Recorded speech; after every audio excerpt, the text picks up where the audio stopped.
Have you ever asked yourself why so many people, the moment they turn 65, start thinking their life is basically winding down? Why do we assume that 65 means old, when the human body is, biologically speaking, fully capable of staying healthy well past 100? At 65, you've barely crossed the halfway point. Your heart still has billions of beats left in it. Your muscles, if you take care of them, can still be stronger than they were in your 40s. The problem isn't that your body can't. The problem is the daily habits that are quietly telling your body to stop trying. I'm Sarah. I'm 45, and for more than 20 years now, my job has been taking care of the health of older adults, starting out on a senior care unit at the hospital, and now doing home health care for elderly patients. I've seen two completely different versions of what it looks like to be 70 or 80. Some people at that age are still sharp, still walking on their own, still cooking for themselves, still independent. And some people, barely past 65, are already too weak to get up from a chair on their own. That difference, more often than not, isn't about genetics or luck. It comes down to what they do in the first 60 minutes after they wake up each morning. Before I keep going, I really want to know, how old are you, and what does your morning usually look like? Leave a comment below and let me know. I read and reply to every single one, and if you find what I share today helpful, go ahead and subscribe, because I've got a lot more I want to talk to you about. Today I want to walk you through 6 morning habits that I've watched with my own eyes across hundreds of patients make a real difference between getting old and aging well. These aren't things I read in a book. These are things I've witnessed firsthand at the bedside in the homes of the people I've cared for. Stay with me until the end, because habit number 2 is the one that actually changed how I start my own mornings. Let's start with habit number 6, the one you're probably getting wrong right now. The first habit: drink a glass of warm water the moment you open your eyes before anything else. Overnight, your body loses close to a pound of water just through breathing and sweating. That means when you wake up, your blood is literally thicker, stickier than normal, and your heart has to work that much harder just to pump it around your body. I remember a patient of mine, Margaret, who used to get dizzy. Every single morning, she'd have to sit still for a minute before she dared to stand up. Her doctor explained that her blood was too thick in the mornings, so her brain wasn't getting enough blood flow the second she stood. After she started drinking a full glass of water first thing, within a few weeks that dizziness practically disappeared. Here's something most people don't realize: the older we get, the less sensitive our bodies become to thirst. So by the time you actually feel thirsty, you've already been dehydrated for a while. A lot of my patients, the first thing they do in the morning is make a cup of coffee. But coffee actually dehydrates you further, and it spikes your stress hormones right when your body needs to be calming down, not ramping up. I'm not telling you to give up coffee, just let a glass of warm water come first. One small thing I always tell my patients: stick to room temperature water, not ice cold, first thing in the morning. Your stomach is still empty and sensitive at that point, and cold water can leave some people feeling bloated or uncomfortable. Just a glass of comfortably warm water, sipped slowly, is enough to ease your body into the day. If plain water feels boring, I usually suggest a thin slice of lemon. It makes it easier to drink, adds a little vitamin C, and doesn't get in the way of hydration at all. I also like to point out, leaving a glass of water on your nightstand the night before is a tiny trick that makes a huge difference. Because for a lot of people, the issue isn't knowing they should drink water, it's that in the morning, still half asleep, they forget, or they'd have to shuffle to the kitchen first and end up skipping it. Setting it up the night before makes the habit basically automatic, no willpower required. Habit number 2, get 10 minutes of natural light within your first hour awake. This is something I've noticed very clearly working in long-term care. Patients in rooms with east-facing windows who get that morning sunlight are almost always in better spirits, sleep better at night, and show far less sadness than patients in dim, darker rooms. Morning light, even just daylight through a window on a cloudy day, is enough to wake up your brain's internal clock, the one that controls when your body feels alert, when it feels sleepy, and which hormones get released, and when throughout the day. I once cared for a man named Robert, who used to complain about being exhausted every afternoon, always drowsy after lunch. His wife started opening the bedroom curtains the moment they both woke up, instead of leaving them closed until noon like they used to. That alone made a noticeable difference in his afternoon fatigue. As we get older, our bodies actually need more light exposure to trigger properly, but ironically, most older adults spend more time indoors, not less. You don't need a long walk or direct sun. Just standing near a window, stepping onto a porch, or sitting outside for a few minutes within that first hour is enough. Something I always tell my patients' families. Light from a phone or TV screen can't substitute for natural light. I get it for a lot of people. The first thing they do in the morning is grab their phone to check the news, or turn on the TV just to have some noise in the room. That's fine. Keep doing that, just do it near a window, or better yet, out on the porch, instead of in a dark room with the curtains shut. In nursing homes and long-term care facilities, I always try to advocate for rooms with windows that catch the early sun, because I've seen that difference with my own eyes, year after year.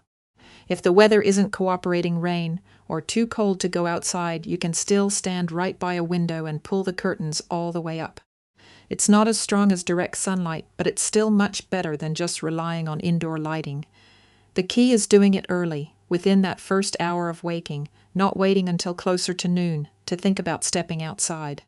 Habit number 3, get enough protein at breakfast. This is the one I want to stress the most, because I've seen the consequences of low protein intake in older adults far too many times. After 60, we naturally lose muscle mass every year if nothing counteracts it, and losing muscle isn't just about getting weaker, it's directly tied to your risk of falling. And for an older adult, a serious fall can completely change the rest of their life. I've seen it happen too many times not to talk about it. Most of the breakfasts I see older adults eating are a slice of toast, maybe some cereal, almost no protein at all. But morning is actually when your body absorbs and uses protein most efficiently to build muscle after a long overnight fast. I remember Patricia, a patient of mine, who switched her breakfast from white toast to eggs and Greek yogurt every day. Not only did her muscle strength improve, but her doctor was surprised to see her bone density improve at her next checkup too. Protein doesn't just feed your muscles, it strengthens your bones as well.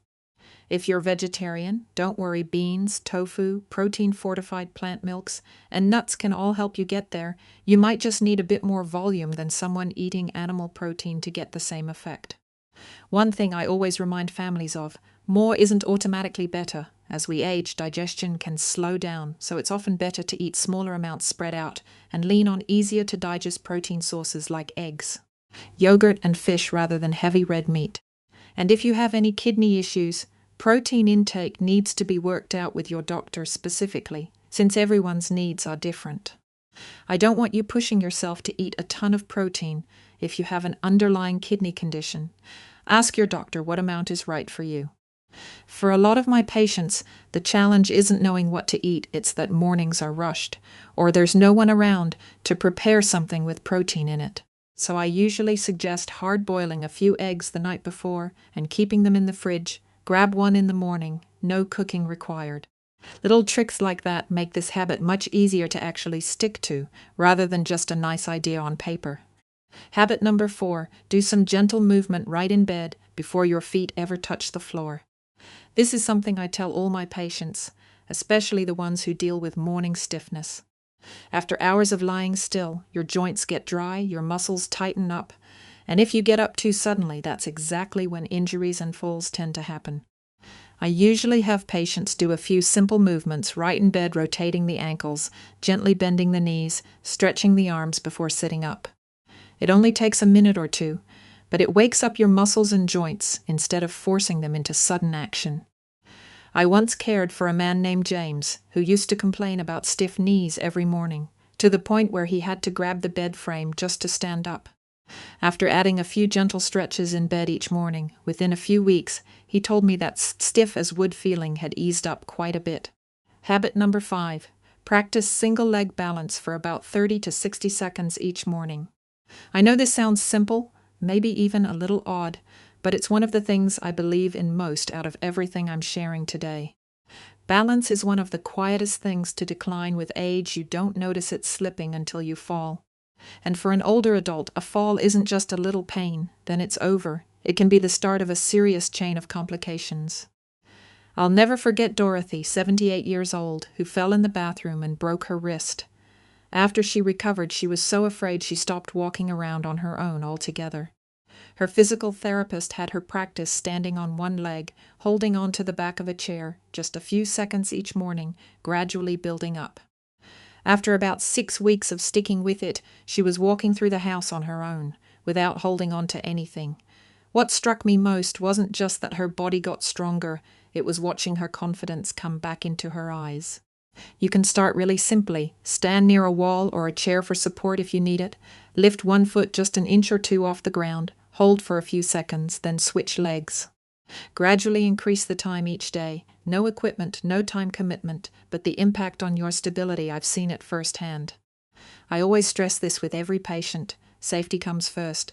Never practice this on a slippery surface or without something nearby to hold on to.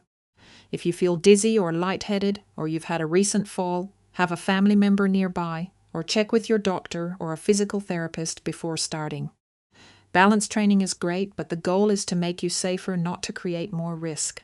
Something I find fascinating: patients who stick with balance practice each morning, even for just a few weeks, tend to naturally move more steadily through everyday moments, going up and down stairs, stepping out of the shower, or just getting up off the couch. Those are small moments in daily life, but they're exactly the moments where accidents happen most, when balance has quietly weakened and nobody's noticed. And the final habit number 1, the one I believe is the most powerful of all: practice 4-7-8 deep breathing the moment you wake up. Breathe in for a count of 4, hold for 7, then exhale slowly for a count of 8. Repeat that about 8 to 10 times. It sounds too simple to make any real difference, but I've watched it change things noticeably for more than a few of my patients. There was a man I cared for, Frank, whose blood pressure stayed high despite taking his medication regularly. His doctor was considering increasing his dose, but before that, he decided to try this breathing practice each morning, alongside what his doctor had already prescribed. Within a few weeks, his blood pressure was much more stable, and his doctor decided not to increase the dose after all, at least for now. I'm not saying breathing exercises replace medication, they absolutely don't, but it clearly helped his body relax and let go of some of the tension that builds up overnight and carries into the day. When you breathe slowly and deeply like that right after waking, you're sending a clear signal to your nervous system. We're safe, there's no need for stress. That helps your body shift out of alarm mode and into repair mode, something a lot of older adults are missing, because they wake up and immediately start worrying about the day ahead. I usually tell my patients you don't have to nail the exact 4-7-8 count right away. If holding for 7 seconds feels uncomfortable or leaves you breathless, adjust it to whatever feels manageable. What matters most is that your exhale is always longer than your inhale, since it's that slow exhale that really helps your body relax. And if you have any lung conditions, asthma, or trouble breathing, please check with your doctor before trying any breathing technique, just to make sure it's right for your situation. You can sit or lie down while doing this, whatever's comfortable. No special space needed, no meditation music, no equipment, just a few quiet minutes right in bed before your feet hit the floor. To me, this is the simplest of all 6 habits, but it's the one I see patients stick with the longest, probably because it brings an immediate sense of calm rather than something you have to wait weeks to notice. These 6 habits: drinking water, getting light, eating enough protein, gentle movement in bed, balance training, and deep breathing, aren't separate from each other. They work together. Water helps your blood flow better to nourish the muscles you just moved. Light helps your internal clock stay on rhythm, so you sleep better that night. Protein feeds the muscles your balance training is strengthening, and deep breathing gets your whole body ready to absorb and use everything else you just did. I want to tell you about a patient. I'll never forget Dorothy, the one I mentioned earlier. After that fall and broken wrist, it wasn't just her body that got weaker, her spirit took a hit too. She told me there were days she didn't even want to get out of bed, afraid of falling again, afraid of ending up back in the hospital. But little by little, she started with just one habit: a glass of warm water each morning. Then she added opening the curtains. Then she tried standing on one leg for a few seconds, holding on to a chair. Week by week, she rebuilt an entirely new morning for herself. 6 months later, when I stopped by, the woman who opened the door wasn't the frightened woman sitting frozen in her chair anymore. She invited me in, made her own tea, walked around the kitchen without holding on to the walls. She said something to me. "I'll never forget, I never thought I'd feel strong again. I just figured I'd keep getting older and weaker." What changed her life wasn't some miracle drug. It was those mornings she stuck with, little by little.